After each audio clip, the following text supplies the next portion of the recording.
সাকরাইলে একটি আবাসনে আবাসিকদের উপর হামলা, দুই গোষ্ঠীর সংঘর্ষে আহত হয়েছেন 15 জন। বহিরাগতদের দিয়ে হামলার অভিযোগ সামনে আসছে।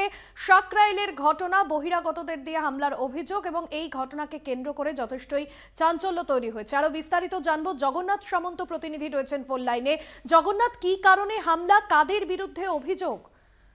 দেখো, তোমাকে বলে রাখি, সাকরাইল থানার অন্তর্গত আন্দুল রোডের একটি অভিজাত আবাসনে দুই গোষ্ঠীর মধ্যে সংঘর্ষ হয়। তার কমপক্ষে 15 জন আহত হয়েছে।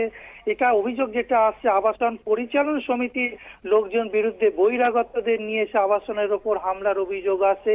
দীর্ঘদিন ধরে এই আবাসনের পরিচালন কমিটি যেটা ছিল, তাদের মেয়াদ শেষ হয়ে গেছিল। মেয়াদ শেষ হয়ে যাওয়ার পরেও তারা টাকা তুলছিল এই আবাসন থেকে, এই অভিযোগ আসছিল তাদের বিরুদ্ধে। কিন্তু এই আবাসকের মধ্যে দুই গোষ্ঠী তৈরি হয়েছিল, যারা এটা চাইছিল না একেবারেই যে পুরনো যারা পরিচালন সমিতির মধ্যে রয়েছে তারা এই টাকা পয়সা তুলুক, জোর করেই টাকা তুলছিল। তাই জন্য বহিরাগত লোক নিয়ে এসে মারধরের অভিযোগ আসছে এবং দুপক্ষে সংঘর্ষ হয় এবং হাওড়া হাসপাতালে বেশ কিছু জনকে ভর্তি করে এবং স্থানীয় হাসপাতালে বেশ কিছু জনকে ভর্তি করে। তবে ঘটনাস্থলে সাকরাইল থানার পুলিশ গিয়ে ওটা ঘটনা তদন্ত করছে।